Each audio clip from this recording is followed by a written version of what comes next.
What's going on there, lads and lasses? Welcome back to 100% Mags. So this is your match preview for the game against Brighton, of course, as we take them on at St James's Park tomorrow. This is going to be a really interesting game.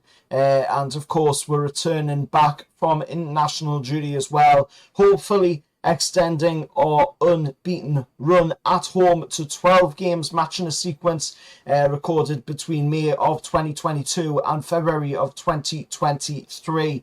But we do have a little guest coming onto the channel to, of course, cause more trouble like he did the last time.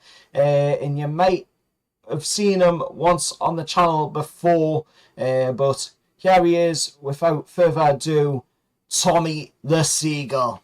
Well, welcome back. Thanks for having us back on the channel again, Mags. This is absolutely a wonderful time to talk about another team called the Seagulls. Oh, yeah, we're going to cause more mayhem once again. Oh, if you've seen us the last time when I was on, I was talking about them dirty Mackhams. Well, this time, we're here to talk about them rotten seagulls down on the south coast. Oh, here we go again. Well, this time, it's going to be an interesting game. Newcastle take on the dirty Brighton down on the south coast. Oh, we're looking forward to this one. This is going to be a really interesting game.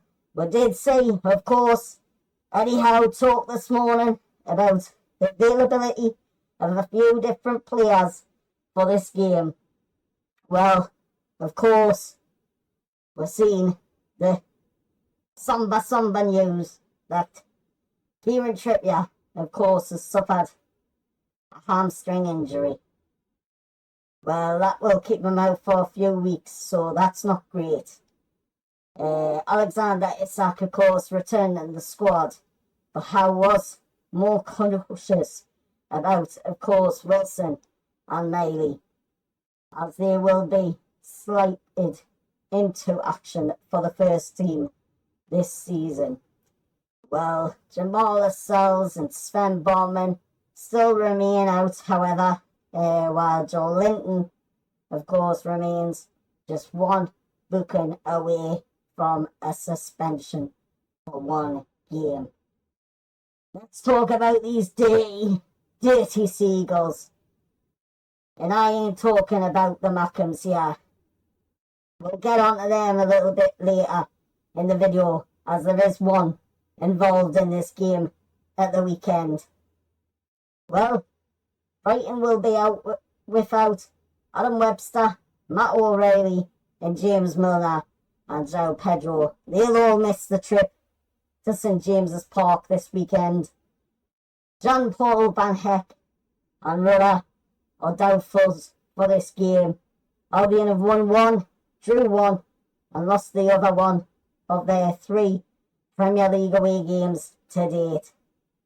Their 3-0 success at Everton was followed by a 1-1 draw against Arsenal and a 4-2 reverse at Chelsea. Now on to the officials for this game. Peter Banks, the Scouser, second tune appointment of the season for the Scouser, and he will be following the 3-1 loss at Craven Cottage in September. And on VAR, of course, it's one of them dirty Mackhams that just won't leave me alone. They won't leave Tommy Seagull alone. They won't leave me alone. And it is Tony Harrington on VAR. Looking at the stats for our lads, we drew 1 against these Seagulls the last time we played them last season. We won 2 in the previous seasons to that. So it's 2 wins and 1 draw out of the last 3 games. Well, what do you think about that, Max? What do you think? Let's see. I'm going for a 2-0 win. I'll wear the tune. Well, there you have it, lads and lasses. You heard what Tommy the Seagull had to say. And I've got to say myself, I'm looking forward to this game. It really will be an entertaining game. And I am going to say Newcastle to come away 2-0 winners in this game against the Seagulls. And I agree with Tommy the Seagull as well. Tony Harrington better watch himself on VAR and do that job properly. How they allow a Mackham on VAR in a Newcastle United game is beyond me. Is absolutely beyond me. But we'll see how this game plays out. Hopefully we'll come away from this game at the end, of course, with 3 points in the bag, as we could do with the points on the board, and of course to continue on our unbeaten Premier League record at home to, of course, 12 games. So let's see how it goes. Hopefully, we lads can come away with a win. And until next time, remember, hit that like, share, subscribe, and let us know what your thoughts are on Tommy the Seagull. Till next time, how are the lads?